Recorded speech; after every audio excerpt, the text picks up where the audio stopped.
तो हमारे पास पॉइंट ये है कि हमें पता है इलेक्ट्रॉन का मास, प्रोटॉन और neutron, this are the fundamental particles. इसका मास देखा था, इसका चार्ज हमने देखा था। एक क्वेश्चन जो अभी हम डील कर रहे हैं वो कुछ ऐसा रहेगा कि अगर मैं कितने नंबर ऑफ इलेक्ट्रॉन लूँगा, number of electron that wake together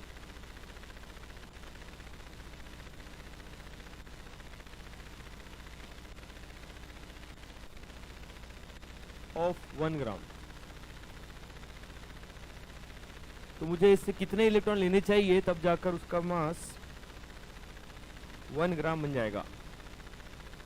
तो एक इलेक्ट्रॉन का मास कितना है? 9 ले लो उसको, -28 ग्राम। तो मुझे बनाना है 1 ग्राम। इतना ग्राम यानी 1 इलेक्ट्रॉन, तो 1 ग्राम मीन्स कितने electron, and therefore what is value of x? Power important है। कितना आया? 20 या 27 इलेक्ट्रॉन्स। यानी इतने इलेक्ट्रॉन लेंगे आप तब जाके उसका वेट, वो सारे इलेक्ट्रॉन्स का वेट मिलकर 1 ग्राम बनेगा। ठीक है, जो कि बहुत ही कम है ऑब्वियसली, क्योंकि ये बहुत उसका मास नेग्लिजिबल है। हमने साथ में ये भी देखा था mass of 1 mole of electron कितना होता है? Mass of 1 mole of electron यानी अपना जो इलेक्ट्रॉन है उसका वेट -28 यहाँ पे ग्राम इंटू 1 मोल के लिए चाहिए तो 6 × 10⁻23। ये आता है ग्राम में, बट क्योंकि बहुत कम है तो हम लोग इसको mg में कर देते हैं।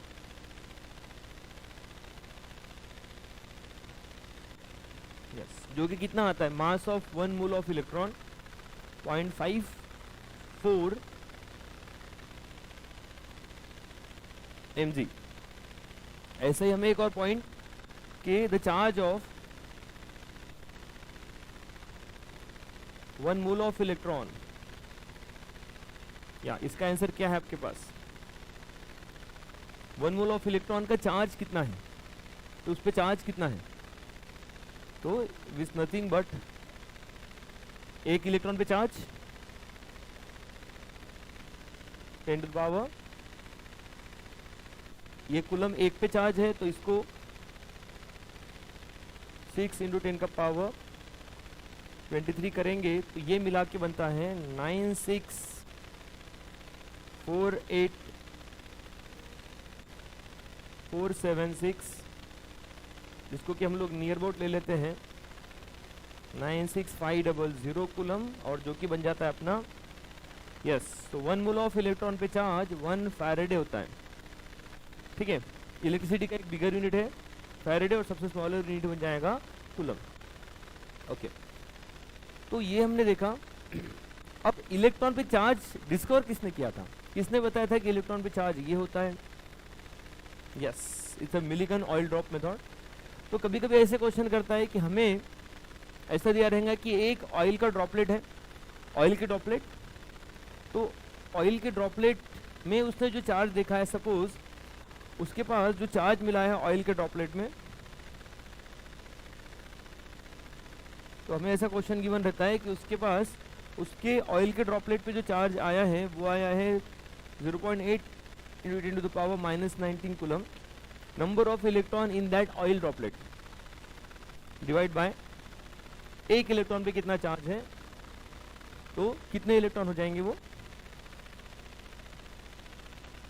ठीक है, it's 3 electron. So oil electron पे चार्ज किसने डिस्कवर किया? मिलिकन ने। क्वेश्चन आता है मिलिकन ऑयल ड्रॉप में, यही एक ही क्वेश्चन आता है बस, number of electron in oil that oil droplet is equals to charge by charge of 1 electron, तो उससे अपना आंसर बन जाएगा। ओके, उसके बाद में थोड़ा सा और आगे बढ़ते हैं हम लोग तो हमारे पास कुछ एग्जाम्पल है जिसके अपने को फटाफट बताना है आपको कितने प्रोटॉन है, कितने इलेक्ट्रॉन है और कितने न्यूट्रॉन है उसके। मैं यहाँ पे एग्जाम्पल भी लिखूंगा और साथ में आप लोग उसको फटाफट कैलकुलेट भी करेंगे। क्या आपको पता है कि किस पे कितने इलेक्ट्रॉन है, न्यूट्रॉन है, प्रोटॉन है? आइडिया सबको है, मूल कंसेप्ट में ऑलरेडी देखा है। तो हम लोग कुछ आयंस ले लेते हैं फटाफट। इसके आप मुझे proton, neutron and electron calculate करके बता दे, चले फटाफट। Nitrate, sulphate and phosphate. चलो, नाइट्रेट, सल्फेट, फॉस्फेट के प्रोटॉन्स, न्यूट्रॉन एंड इलेक्ट्रॉन आपको कैलकुलेट करना है, फटाफट कैलकुलेट करना है।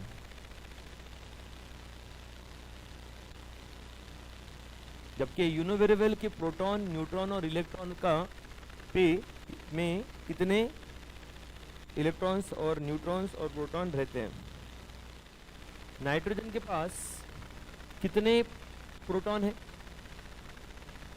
नाइट्रोजन का एटॉमिक नंबर जो है 7 एंड ऑक्सीजन 8, तो ऐसे 3 ऑक्सीजन है, 24 प्लस 8 लेना पड़ेगा।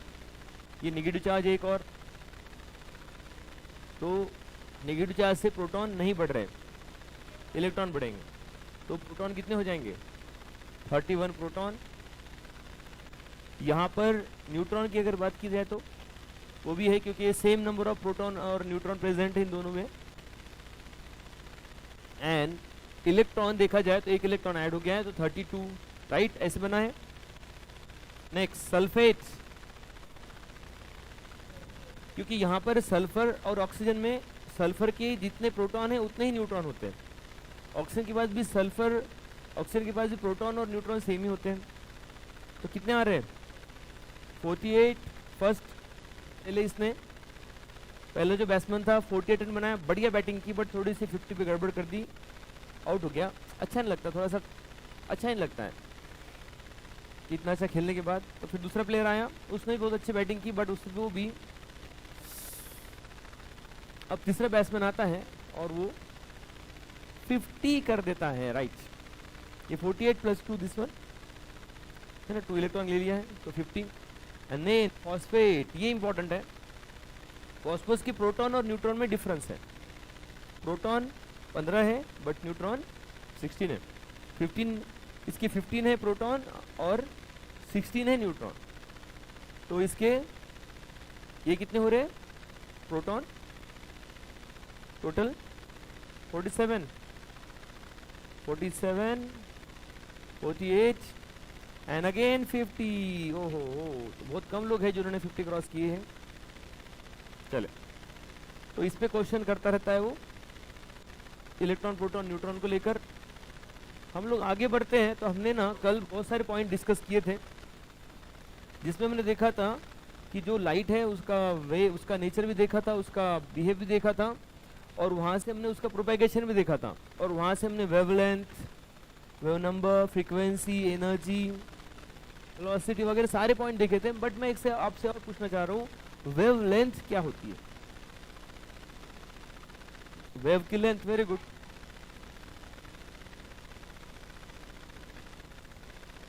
कहाँ से लेकर कहाँ तक हम, ये यहाँ से लेकर यहाँ तक, ठीक है, ओके। अब इसमें अगर आप थोड़ा सा ध्यान दे तो यहाँ पर ना ये हाफ डिस्टेंस है और यहाँ तक ये कंप्लीट हो रही है ऐसे सपोज। तो ये एक, ये यहाँ पर अगर ये नीचे जाने को हाफ लगा रही है, तो ये यहाँ से लेकर यहाँ तक कितना डिस्टेंस हो जाएगा फिर ये ऐसे फुल?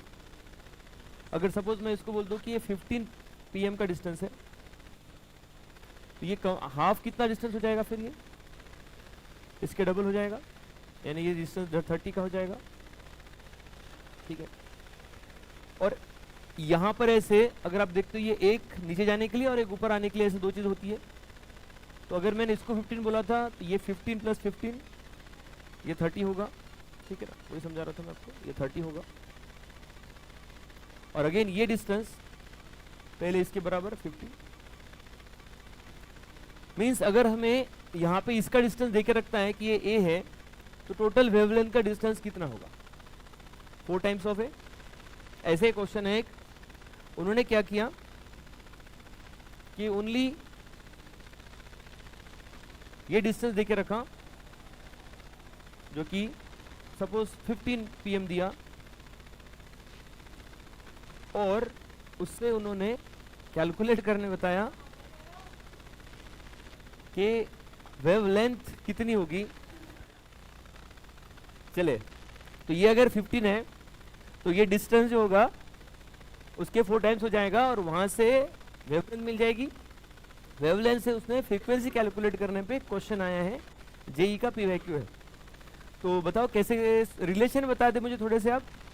एनर्जी के साथ वेवलेंथ का रिलेशन इनवर्स चलता है, इसका एक इक्वेशन ही बन जाता है hc बाय लैम्बडा। बाकी आगे चल के आइंस्टाइन ने उसको और मॉडिफाई कर देते हैं, nsc बाय लैम्बडा।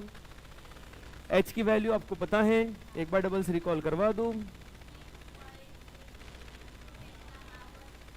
-34 यूनिट। एक तो जूल सेकेंड, दूसरा यूनिट जिसको आप भूल ना जाए KG meter square second inverse. Okay, एक ये होता है। अर्ज में कितना होता है ना, अर्ज का रिलेशन आपको पता है, तो उससे हम लोग ये -27 चल जाएगा।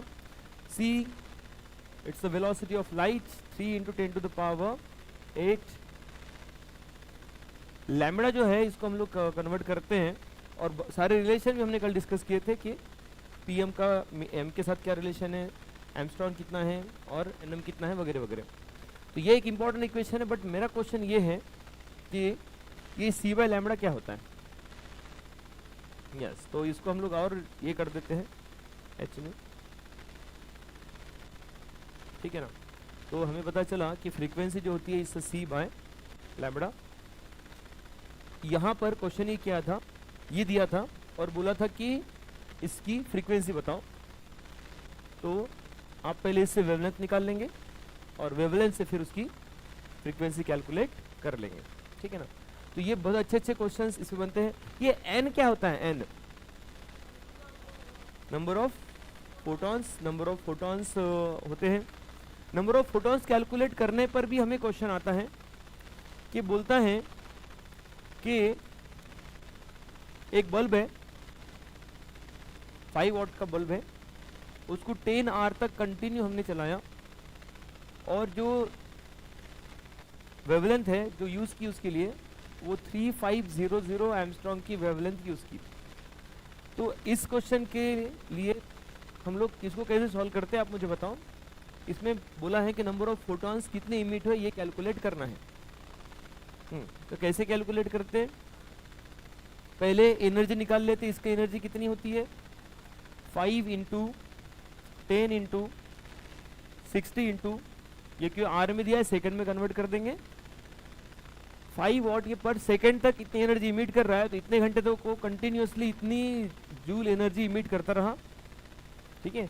और ये लैम्बडा जो है ये कितना, इसको डायरेक्ट अगर हम लोग कन्वर्ट कर दें 3.5 × 10⁻⁻7 मीटर, ठीक है। तो इसको हम लोग लेंगे और अपने इक्वेशन में पुट कर देंगे, तो उससे नंबर ऑफ फोटॉन्स कैलकुलेट हो जाएंगे। तो ऐसे क्वेश्चन हमने सॉल्व किए हैं, number of photons that emitted, ठीक है, ओके। तो ये भी हमने पॉइंट देखा। फिर हम लोग आगे गए। अच्छा, वो जो इलेक्ट्रोमैग्नेटिक स्पेक्ट्रम होता है उसमें सबसे ज़्यादा एनर्जेटिक लाइट कौन सी होती है, गामा रेज होती है, और सबसे कम एनर्जी वाली रेडियो होती है।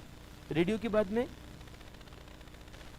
माइक्रो होती है, माइक्रो के बाद में इंफ्रा, आईआर, आईआर के बाद में विजिबल, विजिबल के बाद में यूवी, यूवी होता है। क्योंकि अभी हमें जो अपना बोर्ड देखना है उसमें कुछ ट्रांजिशन हमें होंगे सीरीज में, कुछ तो विजिबल में होंगे, कुछ यूवी में होंगे और सारे बाकी सारे आईआर में होंगे। ठीक है, फिर उसके बाद में हम लोग आगे बढ़ गए। फिर हमारे पास कुछ मॉडल आ गए। तो सबसे पहले कौन सा आया? Thompson model, also called as plum pudding model, also called as raisin pudding model, watermelon model। ऐसे 3 इसके नेम है और ये चौथा थॉमसन मॉडल। ओके, तो थॉमसन मॉडल के अकॉर्डिंग तो वो तो एक खाने पीने की चीज़ है, इलेक्ट्रॉन इम्बेडेड है और सराउंडिंग में मास भी है। हाँ, थॉमसन मॉडल जो है वो न्यूट्रलिटी के बारे में डिस्कस करता है कि प्रोटॉन न्यूट्रॉन रहेंगे वहाँ पर, बट वो स्टेबिलिटी के बारे में डिस्कस नहीं करता। तो फिर हम लोग आगे चले गए थे, कौन सा? रुदरफोर्ड मॉडल को एक और नाम से जाना जाता है, या alpha particle scattering experiment. No doubt this is scattering experiment, but इसका और एक नेम है। Yes, this is also called as solar planetary model बोलते हैं उसको, planetary model. Solar system model बोल सकते हैं, अदरवाइज प्लानिटरी मॉडल। क्योंकि बोलना है इसका है कि जिस तरह से प्लैनेट रिवॉल्व हो रहे हैं अराउंड द सन, वैसे ही इलेक्ट्रॉन रिवॉल्व हो रहे हैं अराउंड द दैट एक पॉजिटिव चार्ज सेंटर्ड पार्ट, एक सेंटर पे रहेगा एक positive charge, that is called as, जिसको रुदरफोर्ड ने नाम दिया न्यूक्लियस। न्यूक्लियस की जिसको रिकॉग्निट जाता है नन अदर देन रुदरफोर्ड जी को। या वेरी गुड, बहुत इन्होंने डिस्कवरी की इसकी। इन्होंने एक्सपेरिमेंट किया, उसके 3 ऑब्जर्वेशन थे और फिर उससे उन्होंने 3 कंक्लूजन निकाले। तो क्या थे ऑब्जर्वेशन? मोस्ट ऑफ द नहीं, पहले तो ऑब्जर्वेशन बताओ क्या हुआ, क्या था जब उन्होंने इसका एक्सपेरिमेंट किया, तो हुआ क्या था? पहले जो रेज थे वो मैक्सिमम तो पास आउट हो गए, कुछ जो थे वो डेविएट हो गए एंगल से पर्टिकुलर, और बहुत ही रेयर जो थे वो बाउंस बैक हो गए 180 से। ठीक है, हाँ। तो ये अब इसके 3 ऑब्जर्वेशन क्या थे, रिजल्ट क्या थे, कंक्लूजन क्या था? यस, क्योंकि अगर बाउंस बैक हो गया, सॉरी उसमें से पास हो गया, that means most of the space empty. ठीक है ना, एम्प्टी है न्यूक्लियस की बात कर रहा हूँ, हंसो मत बेटा, आपकी बात थोड़ी ना चल रही है। Most of the space is empty. ठीक है, या उसमें से भी एक कुछ स्कैटर्ड क्यों हो रहे, फिर पर्टिकुलर इससे डेविएट क्यों हो रहे, उसका क्या रीजन था? अच्छा, जो पार्टिकल उसने पास किया, जो अल्फा पार्टिकल उसने पास किया, उसमें चार्ज क्या है? अल्फा पार्टिकल है क्या चीज? अल्फा पार्टिकल पे होता है, उसके प्रोटॉन होते हैं 2 और न्यूट्रॉन होते हैं 2 और उसके पास इलेक्ट्रॉन होते हैं 0, एंड देयरफॉर उसको हम लोग बोलेंगे कि वो हीलियम 2 पॉजिटिव रहता है। तो इस पे पॉजिटिव चार्ज है, तो पॉजिटिव चार्ज है तो पॉजिटिव से ये रिपेल करेगा, नेगेटिव से अट्रैक्ट करेगा। तो वो रिपेल किया पर्टिकुलर एक कुछ जगह पे, तो उससे रुदरफोर्ड को समझ में आया कि एक सेंटर में तो नहीं, बट कहीं भी एक जगह पे, अकॉर्डिंग टू रुदरफोर्ड कहीं भी एक जगह में। ये भी इंपॉर्टेंट है कि रुदरफोर्ड को ये नहीं पता था कि वो सेंटर में होगा, या फिर उसने ये नहीं बोला कि सेंटर में, कहीं भी एक जगह हो सकता है, कहीं भी एक जगह हो सकता है। यहाँ पे भी हो जाए कि कहीं भी एक जगह पे एक पॉजिटिव चार्ज रहता है जो कि कंसंट्रेट है positive charge, and that is called as nucleus. Okay, and कुछ 180 से बाउंस बैक हो गए, तो वो एग्जैक्ट न्यूक्लियस पे जाके लगे होंगे। तो रुदरफोर्ड के ने किसका डिस्कवरी किया? बट यहीं पर नहीं रुके, ये न्यूक्लियस का ये इन्होंने रेडियस भी दे दिया, radius of nucleus. Yes, nucleus का रेडियस कितना? R0 a का पावर 1/3। अच्छा, वैसे ये न्यूक्लियस के रेडियस की रेंज कितनी होती है? फर्मी में होती है। फर्मी यानी क्या होता है?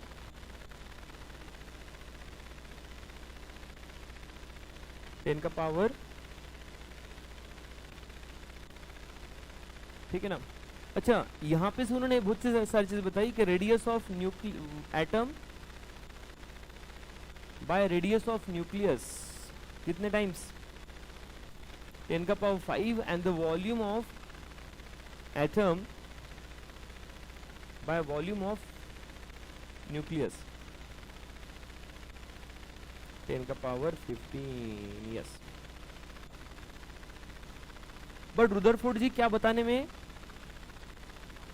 मीन्स सक्सेस नहीं रहे या तो क्या पॉइंट था, क्या लिमिटेशन था इनके थ्योरी का, इनके मॉडल का? यस, स्टेबिलिटी ऑफ एटम कैसे नहीं बता रहे थे, क्या हो रहा था उसमें? नहीं, ये तो पॉइंट नहीं था। न्यूक्लियस के बारे में तो बता दिया उन्होंने। ये सेंटर में न्यूक्लियस है और वहां पे सराउंडिंग में इलेक्ट्रॉन रिवॉल्व कर रहे हैं। इनमें एक ऑब्जेक्शन ये उठा था कि अगर कोई भी मूविंग पार्टिकल से चार्ज पार्टिकल है तो वो एनर्जी इमिट करता जाएगा, और ये एनर्जी जब कंटिन्यूसली इमिट कर देगा तो इसकी एनर्जी कम हो जाएगी। तो वो ऐसा क्यों नहीं होता है कि एनर्जी कम हो जाने से फिर धीरे धीरे वो न्यूक्लियस के पास आ जाता है, और न्यूक्लियस पे पॉजिटिव, इस पे नेगेटिव, तो अट्रैक्शन भी है तो आना भी चाहिए, और वो उसमें जाके फिर कोलैप्स क्यों नहीं हो जाता है? यानी अगर कोलैप्स हो जाएगा तो फिर तो एटम का जो स्ट्रक्चर है वो तो दूसरा हो जाएगा एटम। बट डाल्टन ने पहले बताया था, और अपने पास mass of conservation of mass भी है, तो मास कंजर्व होता है तो एटम डिस्ट्रॉय नहीं हो सकता। तो रुदरफोर्ड ये पॉइंट एक्सप्लेन नहीं कर पाते कि किस तरह से फिर भी एटम स्टेबल है, फिर भी ये डिस्ट्रॉय क्यों नहीं होता है। रुदरफोर्ड के पास इसका कोई आंसर नहीं है, और उसी को एक्सप्लेन करने के लिए हमारे पास है बोर। बढ़ते हैं आगे।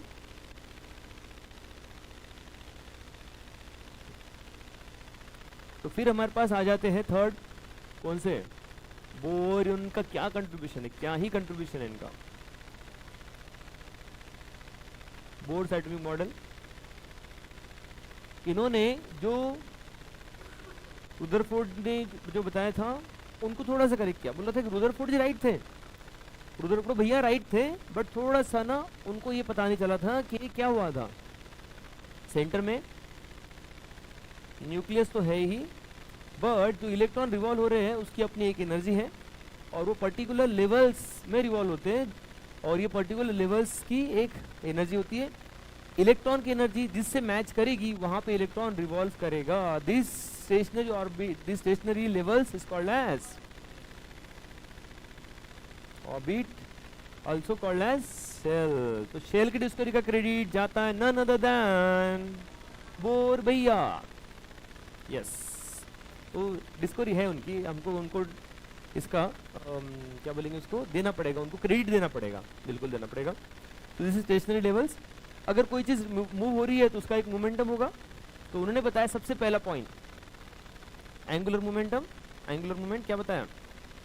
mvr is equals to nh by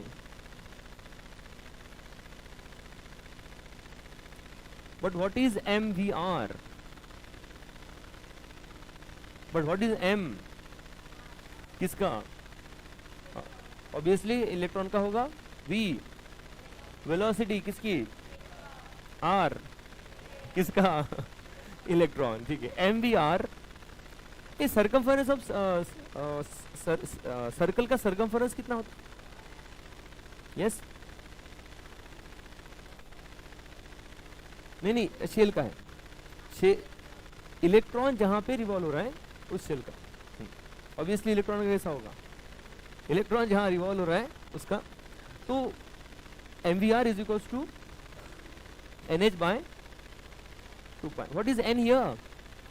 ये जहां पे ये इलेक्ट्रॉन रिवॉल्व कर रहा है तो it's nothing but the shell, और ये h क्या है? ये तो अपना वही प्लाइंग कांस्टेंट है। तो यहीं से इनके पॉइंट स्टार्ट होता है, और यहाँ से ये बहुत सारे पॉइंट बताते हैं। क्या क्या पॉइंट बताते हैं अपने बोर भैया?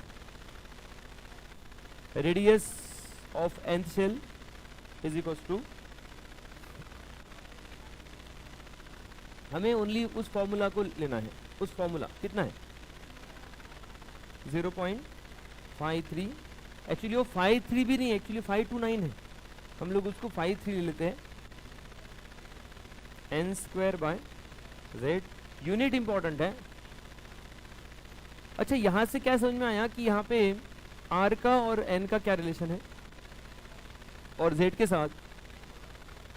therefore r is directly proportional to n square by n inversely proportional to z, यहाँ से हमें रेडियस रेशियो कैलकुलेट करने आएगा R1 बाय R2। देयरफॉर अपना इक्वेशन क्या बन जाएगा, R1 by is equals to N1 square by N2 square into Z2 by Z1। तो ये अब मुझे बताओ कि इस पे क्वेश्चन क्या क्या आते हैं। ये तो फॉर्मूला आपने बना दिया, अब इस पे क्वेश्चन बताओ क्या क्या आते हैं। R1 बाय R2 का रेशियो बता दो। कभी R1 बताया तो R2 पूछ लेते हैं कि R1 इतना है, R2 बता दो। और बताओ आपको क्वेश्चन।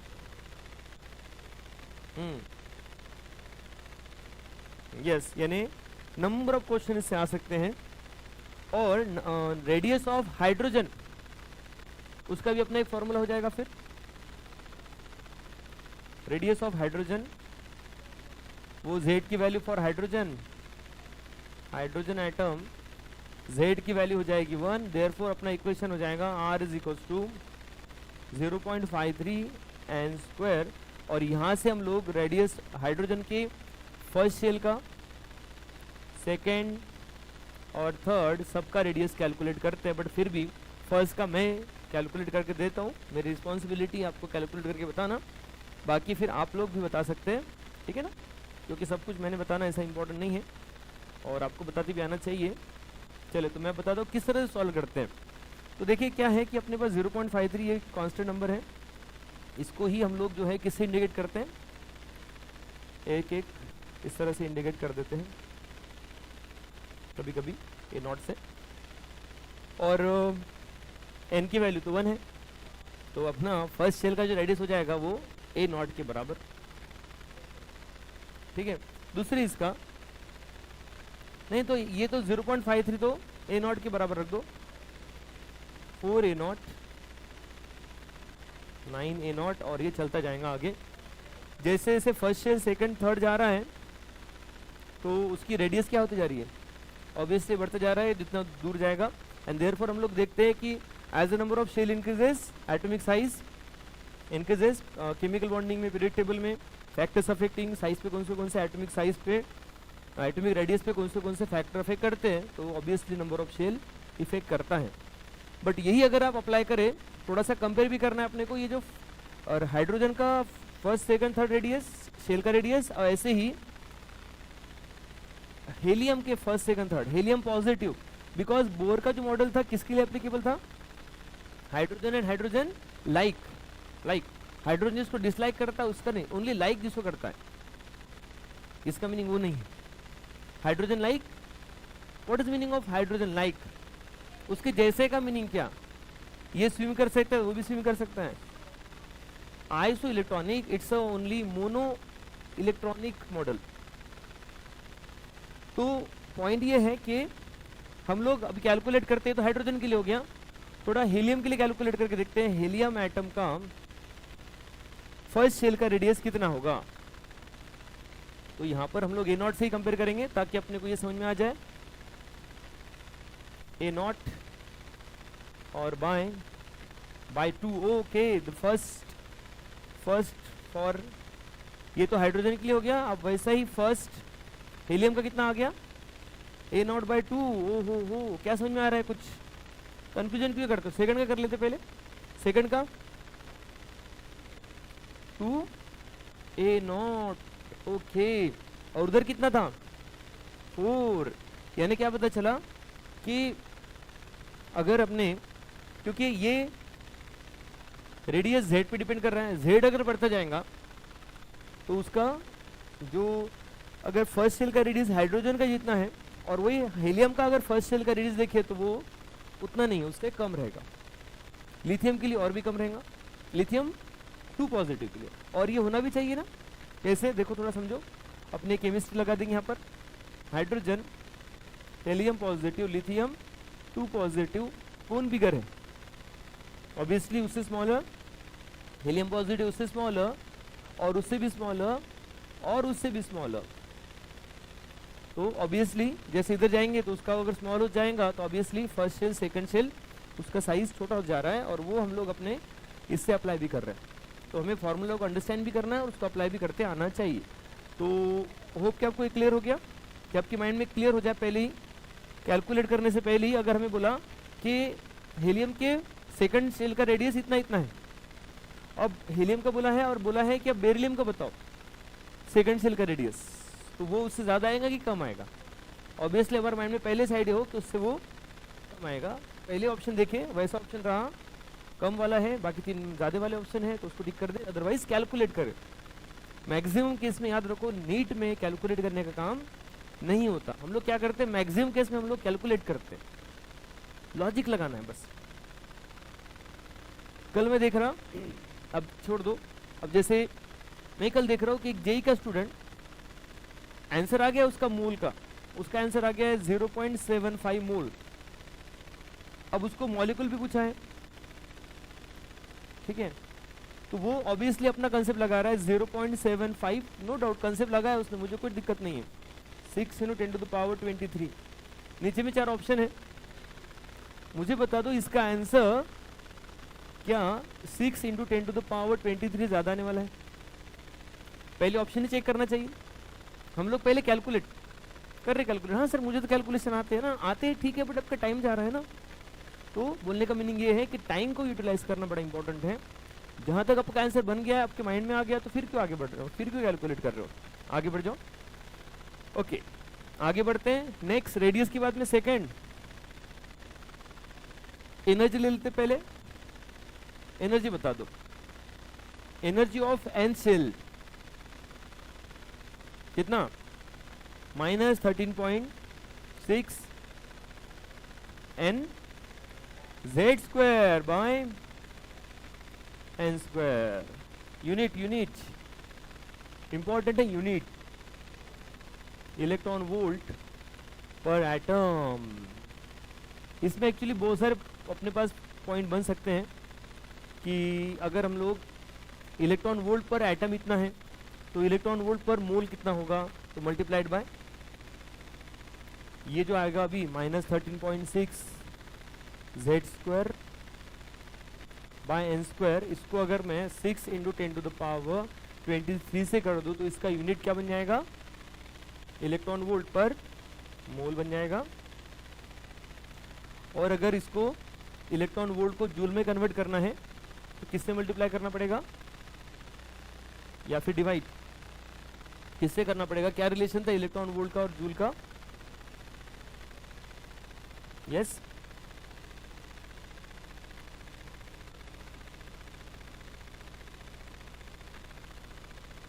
ठीक है, तो यहां से अपना जो है इलेक्ट्रॉन वोल्ट में भी आ सकता है, ये जूल में भी आ सकता है, और इलेक्ट्रॉन वोल्ट पर मोल भी आ सकता है। हम लोग किस में भी इसको कन्वर्ट कर सकते हैं। ओके तो यहाँ पे एनर्जी का और Z का और N का क्या रिलेशन बन रहा है? Z से ये डायरेक्टली प्रोपोर्शनल है और N से ये n के स्क्वायर से इनवर्सली प्रोपोर्शनल है। तो हमारे पास इसका रेडियस रेशो, सॉरी इसके एनर्जी का ratio E1/E2 is equals to Z1² by Z2² into N2² by N1²। इससे हमें ये लगाना है, पहले तो हम लोग हाइड्रोजन की एनर्जी निकाल लेते हैं।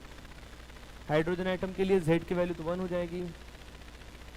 तो हाइड्रोजन एटम का फर्स्ट शेल E1 कितनी वैल्यू आएंगी, -13.6। ये पहले मैं कैलकुलेट करूंगा एज यूजुअल, क्योंकि मुझे आपको बताना पड़ेगा पहले सॉल्व करके और फिर आप उसको सॉल्व कर लेंगे, ठीक है। तो यहाँ पे इसको पुट करेंगे तो इसका वैल्यू आ जाएगा -13.6 इलेक्ट्रॉन वोल्ट। सेकंड का -3.4, थर्ड का भी ले ले एक बार -1.54। जैसे जैसे आगे जा रहे हैं उसकी एनर्जी क्या हो जा रही है, यस क्या हो रही है एनर्जी हाँ निगेटिव में कम हो रही है तो एनर्जी बढ़ रही है। अब यहाँ पर एक्चुअली एनर्जी तो हो गया, एनर्जी का डिफरेंस कैलकुलेट करना है। एनर्जी डिफरेंस, जैसे ये डिफरेंस है E2 और E1 का डिफरेंस आता है 10.2 का, E3 और E2 का डिफरेंस आता है 1.9 समथिंग का, एकदम सडनली ड्रॉप डाउन हो गया, और आगे जाएंगे तो और भी कम कम हो जाता है। वो कभी दोनों की एनर्जी सेम नहीं होती, थोड़ा सा भी डिफरेंस रहेगा, बट डिफरेंस रहेगा। बट एक चीज़ समझ में आ रही है यहाँ से, जैसे जैसे हम लोग आगे गए तो एनर्जी तो बढ़ती गई, बट एनर्जी डिफरेंस कम होता चला गया।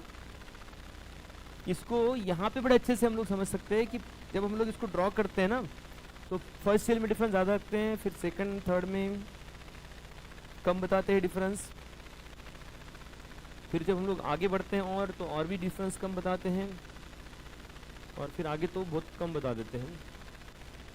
तो इसी से अंडरस्टैंड होता है हमारा इलेक्ट्रॉनिक कन्फिगरेशन में, इलेक्ट्रॉन की इलेक्ट्रॉनिक कन्फिगरेशन में एबनॉर्मेलिटीज़ क्यों आती है। यहाँ पे जो डिफरेंस था वो ज़्यादा है, जैसे जैसे आगे जाएंगे इलेक्ट्रॉन डिफरेंस, उनकी एनर्जी का डिफरेंस कम होता है।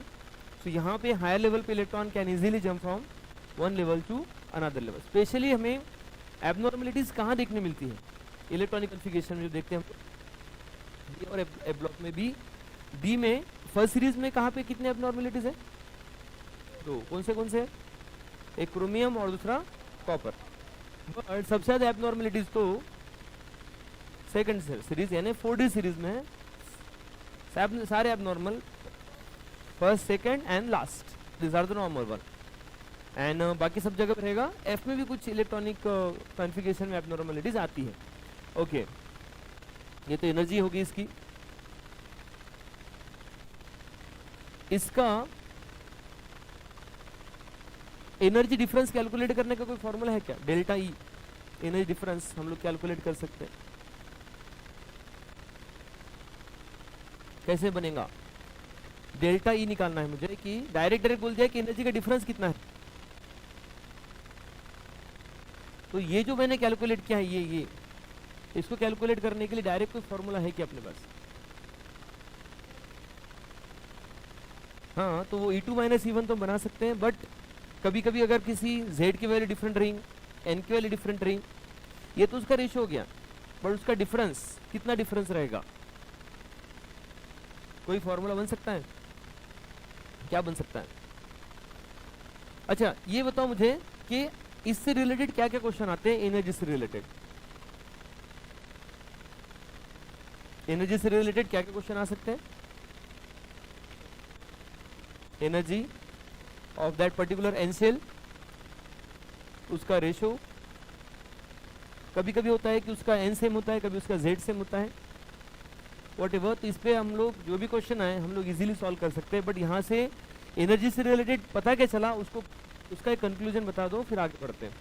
क्या समझ में आया उससे कि जैसे जैसे आगे बढ़ रहे हैं शेल की एनर्जी बढ़ती है, बट उसका डिफरेंस कम हो जाता है, यानी E1, E2, E3 and E4 इधर बढ़ रहा है, but E2 minus E1, E3 minus E2, E4 minus E3, ठीक है। तो सबसे ज़्यादा डिफरेंस, यस, ये डिफरेंस सबसे ज़्यादा है इधर। रेडियस भी इधर बढ़ता है, वेलोसिटी भी इधर बढ़ती है, बट उनका डिफरेंस, एनर्जी भी इधर ही बढ़ती है, बट उनका डिफरेंस इधर बढ़ता है। सबसे ज़्यादा डिफरेंस यहाँ पे है, आगे चल के बहुत ही कम होता चला जाता है, और ये बड़ा ही इंपॉर्टेंट पॉइंट है। इससे रिलेटेड थ्योरेटिकल क्वेश्चन हमें बताते हैं, मुझे कोई डाउट नहीं है कि आप कैलकुलेटेड क्वेश्चन कर लेंगे इसके सॉल्व, बहुत ज़्यादा डिफिकल्ट क्वेश्चन नहीं आते इस पर। पॉइंट ये है कि न्यूक्लियस से जितना दूर जाएंगे इलेक्ट्रॉन उतना टाइटली बॉन्ड होंगे कि लूजली बॉन्ड हो जाएंगे, है ना। PYQ है, देखा हमने इसके पहले, डिस्कस भी किया नीट का PYQ, कि बोला था कि जैसे दूर जाएंगे तो एनर्जी तो कम हो रही है, बढ़ रही है, नो डाउट, उनका डिफरेंस कम होते जा रहा है, but what do you think about उसका बाउंडनेस? यहाँ पे जो इलेक्ट्रॉन होगा उसका न्यूक्लियस से अट्रैक्शन कम होगा, देयरफॉर वो लूजली बाउंड होगा, और यहाँ वाला इलेक्ट्रॉन टाइटली बाउंडेड होगा। तो कौन से इलेक्ट्रॉन को रिमूव करना ज़्यादा डिफिकल्ट है? Yes, and that energy required to remove that electron is called as yes, it's a ionization potential, IP of hydrogen like atom। इसका भी एक फॉर्मूला बन जाता है, is equals to IP of hydrogen like atom is equals to IP of hydrogen into Z square, और IP of hydrogen में से electron निकालना कितना है, उसको कितना लगेगा, या ये कभी कभी डायरेक्ट वैल्यू गिवन रहती है, अदरवाइज 13.6 से रहेंगे उसकी एनर्जी पॉजिटिव में। उसकी एनर्जी है वहाँ पे इलेक्ट्रॉन की एनर्जी, वहाँ पे की सेल की एनर्जी है -13.6, तो उसको रिमूव करने के लिए लग जाएगा। यस, IP एक्सोथर्मिक होती है इंडोथर्मिक होती है ऑलवेज? IP कैसी होती है, एक्सो की इंडो होती है? हाँ, रिमूव करना है। The amount of energy required to remove the electron, IP is always endothermic, IP always endothermic होती है। और इलेक्ट्रॉन गेन एंथैल्पी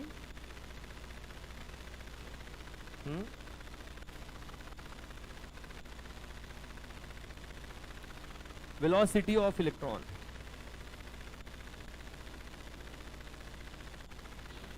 क्या होता है 2.18 into 10 to the power 6 Z, same relation है बट स्क्वायर नहीं है, और मीटर पर सेकेंड बन जाएगा। तो देखिए यहाँ पे हमें कंपेयर करना है कि velocity of light and the velocity of electron.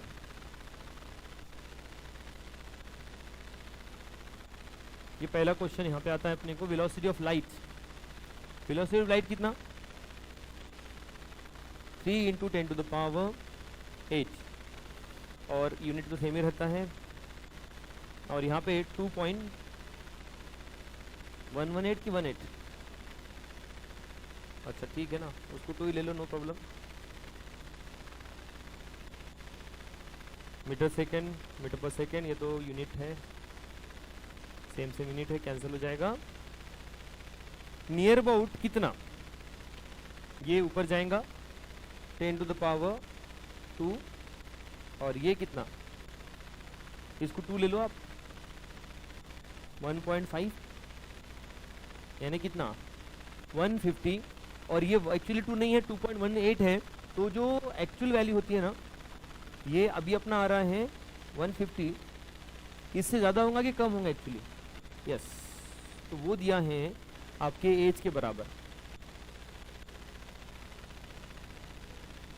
बस ओनली। अब और सालों जी, हज़ारों साल, अभी तो बस इतने हुए हैं, अभी बहुत कुछ और साल जीना है।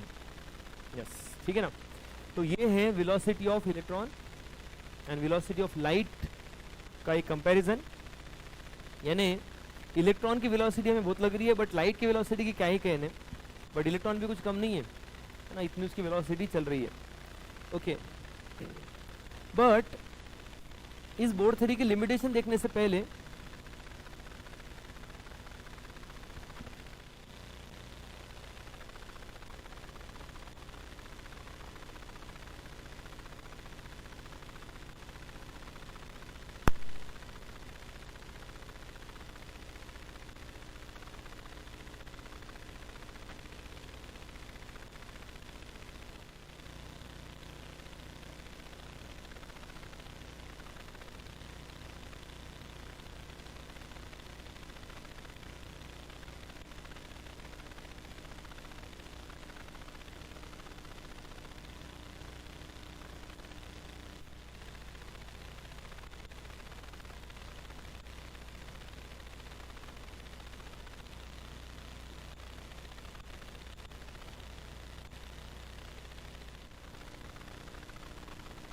इसके बाद में हम लोग थोड़ा सा बोहर का जो हाइड्रोजन स्पेक्ट्रा है उसको पढ़ लेते हैं। Hydrogen spectra, photo electric effect, दोनों चीज़ें आएंगी डिस्कशन में, बट आज हम लोग हाइड्रोजन स्पेक्ट्रा ही पढ़ पाएंगे आई थिंक। तो हाइड्रोजन स्पेक्ट्रा क्या बोलता है, पहले तो बताओ कि ये हाइड्रोजन स्पेक्ट्रा ये एमिशन है कि एब्जॉर्प्शन है? एमिशन है। दूसरा ये लाइन है कि ये बैंड्स है? ये लाइन स्पेक्ट्रा है, लाइंस बनते हैं, डिफरेंट डिफरेंट सीरीज बनती है। इन्होंने क्या किया कि एटम में इलेक्ट्रॉन पास, एनर्जी पास की, जब वो हायर एनर्जी लेवल पे गए इलेक्ट्रॉन्स एनर्जी एब्जॉर्ब करने के बाद, और जब वहाँ से इमिट हुए तो उसको उन्होंने स्टडी किया। So hydrogen spectra is emission spectra. Question आता है इस पर। लाइन स्पेक्ट्रा, लाइंस दिखते हैं इसमें, डिफरेंट डिफरेंट सीरीज होती है, इलेक्ट्रॉन दिखने लग जाते हैं, अपने इमिट होने लग जाते हैं। तो कौन सी सीरीज है पहले वही बता दो।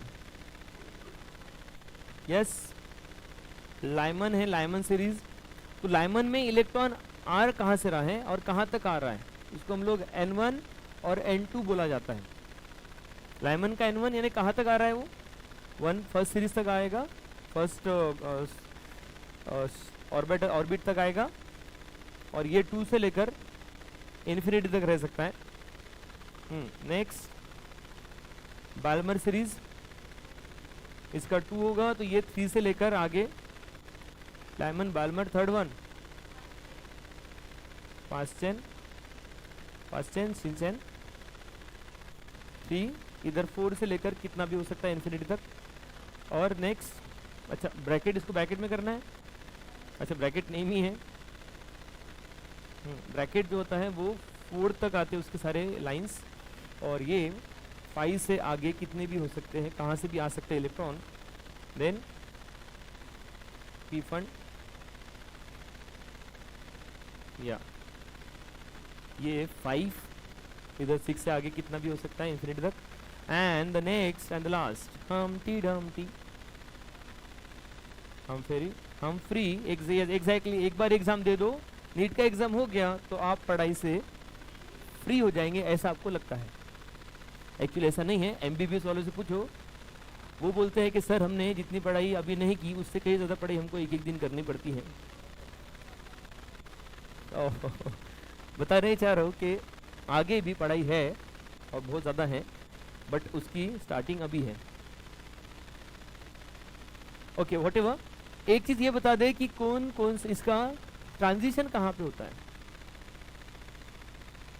यानी कौन से रीजन में होता है ट्रांजिशन। ये अपना जो लाइमन है यूवी, और बाल्मर सबसे इंपॉर्टेंट विजिबल रीजन में आ जाता है, सबसे इंपॉर्टेंट रीजन। एंड देन आगे वाले सारे आईआर में होते हैं, सारे आईआर में आते हैं, ठीक है। तो इसकी वेव लेंथ और वेव नंबर कैलकुलेट करने के लिए हमारे पास एक फॉर्मूला है। कौन सा, किसने दिया, रेडबर्ग। क्या है formula, 1 by lambda is equals to R Z square 1 by n1 square minus 1 by n2 square. और यही है जिसमें हम लोग n1 और n2 जो बोल रहे थे वो यहाँ पे लेना पड़ेगा। What is r? यस, ये तो बच्चे को पता है कि 1 बाय r ये रेट कांस्टेंट होगा, रेडबर्ग कांस्टेंट ही होगा, क्योंकि रेडबर्ग का ही फॉर्मूला है। वैल्यू क्या है इसकी, r की वैल्यू ज्यादा इंपॉर्टेंट, 1/9 की वैल्यू है, कितनी, 1 बाय r की वैल्यू 911.6, नथिंग बट 912 ले सकते हैं, या फिर 911 भी ले लेते हैं कभी कभी। यस, वो एमस्ट्रॉन्ग में होता है, राइट। और इसकी r की वैल्यू, यस क्या बोल रहे हैं, 6, 7, 8, 9 एंड 10। यस, कल इससे आगे का पढ़ेंगे, पहले इतना जाके पढ़ के आओ। 6, उसके बाद में 7, उसके बाद में 8, फिर 9 और फिर 10। 11, 12 से लेके आगे कल पढ़ाया जाएगा, इतना हो जाएगा। ये उसकी वैल्यू है। तो यही वैल्यू है हर की, राइट। ऐसे लर्न करना है इसको, 6, 7, 8, 9, 10, ठीक है। और इसकी unit, you need to remember the unit of this one. तो ये फॉर्मूला हमें क्या हेल्प करेगा बताओ। यस, वेवलेंथ कैलकुलेट करने हेल्प करेगा। वेव नंबर पे बहुत रेयरली क्वेश्चन आते हैं, बट आगे तो अच्छा ही है, ठीक है ना। It's a wave number V bar. Okay, तो हमें पहली सीरीज कौन सी है, लाइमन की फर्स्ट लाइन, क्या बोलेंगे उसको, लाइमन की फर्स्ट लाइन, फर्स्ट ट्रांजिशन, या तो उसमें इसका n1 क्या होगा और n2 क्या होगा, और फर्स्ट लाइन को बोलते हैं जो है कि उसकी, अच्छा पहले बता दो कि फर्स्ट लाइन के बारे में आपको क्या लगता है, उसकी एनर्जी और वेवलेंथ को लेकर, उसकी एनर्जी कितनी रहेंगी और उसका वेवलेंथ कितना रहेगा, यानी मैक्सिमम और मिनिमम को लेकर पूछ रहा हूँ।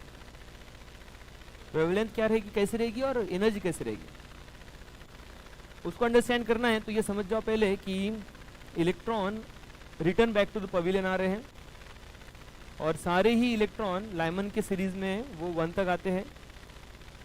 तो सबसे ज़्यादा एनर्जी किसकी रहेंगी, यस, जो लास्ट से आ रहा है उसकी एनर्जी सबसे ज़्यादा रहेंगी। Last line, this last line is called as, yes, और लिमिटिंग लाइन। और फर्स्ट लाइन को क्या बोलते हैं, फर्स्ट वन, ठीक है, इनिशियल। तो इसकी, अच्छा ये फर्स्ट लाइन और लास्ट लाइन के बारे में बताओ, एनर्जी के बारे में क्या बोल रहे थे आप, सबसे कम फर्स्ट की रहेंगी, तो लैम्बडा सबसे ज़्यादा मैक्सिमम, ठीक है, अगर ये, तो इसकी एनर्जी सबसे मिनिमम रहेगी। और लास्ट वाली लाइन का एनर्जी सबसे मैक्सिमम रहेगी और उसका लैम्बडा सबसे मिनिमम रहेगा, सबसे कम रहेगा। तो हमें फर्स्ट लाइन और लास्ट लाइन का बस इतना लैम्बडा बता दो मुझे कितना होता है। अच्छा, 1 बाय लैम्बडा, इसके लिए हम लोग हाइड्रोजन के लिए कैलकुलेट कर रहे हैं, हाइड्रोजन स्पेक्ट्रा ऑलवेज, ये हाइड्रोजन के लिए भी किसी और के लिए भी हो सकता है, बट यहाँ पे हाइड्रोजन के लिए। तो 1 by lambda is equals to, R को ऐसे रख दिया जाए, जेड 1 है, n1 की वैल्यू फर्स्ट लाइन के लिए 1 है, और n2 की वैल्यू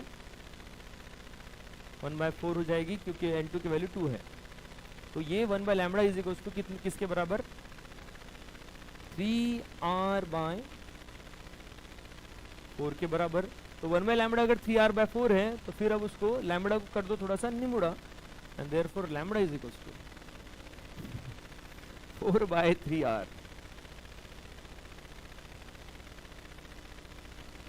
और हमें पता है कि ये जो r है इसकी वैल्यू 1/r की वैल्यू तो आपके पास है ऑलरेडी, तो 4/3 into 912 which is equals to, इसको इतने से मल्टीप्लाई, इसको इतने से डिवाइड, उसका आंसर आ जाएगा एंगस्ट्रॉन्ग में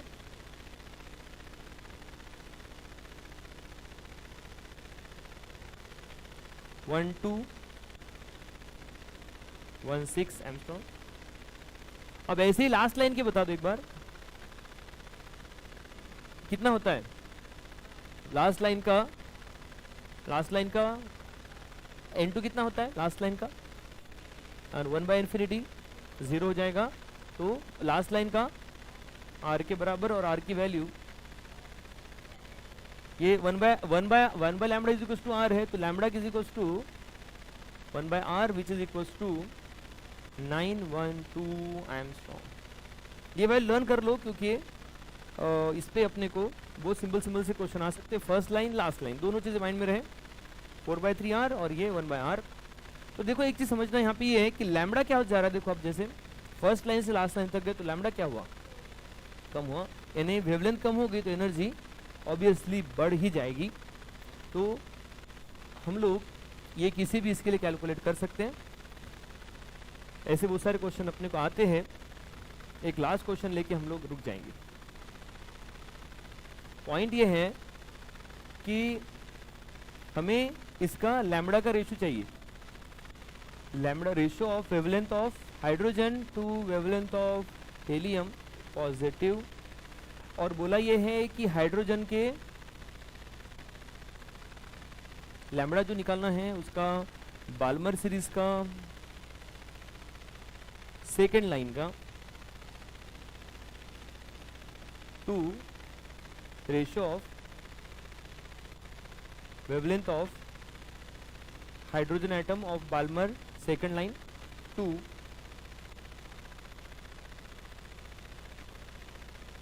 वेवलेंथ निकालना है लाइमन थर्ड लाइन। यस, तो क्वेश्चन समझ में आ गया कि इसके हमें वेवलेंथ का रेशियो निकालना है कि हाइड्रोजन टू हीलियम के वेवलेंथ का रेशियो क्या होगा, जबकि हाइड्रोजन के आइटम के लिए बताया है कि उसके बाल्मर का सेकंड लाइन लेना है और हीलियम के लिए बताया कि लाइमन का थर्ड लाइन लेना है, तो उसका रेशियो क्या बनेगा। चले, तो इतना ही है। कैसे करते सॉल्व थोड़ा समझा दो, इसको सॉल्व कैसे करते हैं। ये इसका मुझे N1 और N2 बता दो लाइमन बाल्मर के लिए। N1 2 है और N2 कितना है, कैसे 4, सेकंड लाइन, फर्स्ट लाइन 3 होगा, सेकंड लाइन 4 होगा, ठीक है। और उसका Z की वैल्यू तो 1 है, तो कोई टेंशन नहीं है इसका। इसका N1 लाइमन का N1 1 होता है और N2 4 होता है। ये वैल्यू अपने दो रेशियो वाली इक्वेशन में पुट करना है और उसको सॉल्व करना है। तो कितना है आंसर, 5:1 या 1:5। अच्छा, तो इसका आंसर अपने को मिल जाएगा। ये सारा हाइड्रोजन स्पेक्ट्रा है, सब चीज़ें हैं, या आंसर डिफरेंट डिफरेंट आ रहे हैं। क्या आंसर आता है मुझे बताएं।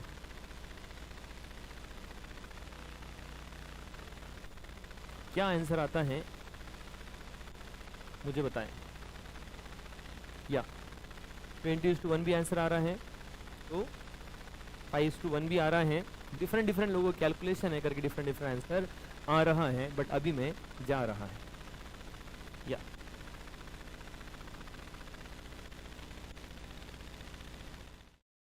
तो चलो दोस्तों, अपना यहाँ पे क्लास खत्म होता है।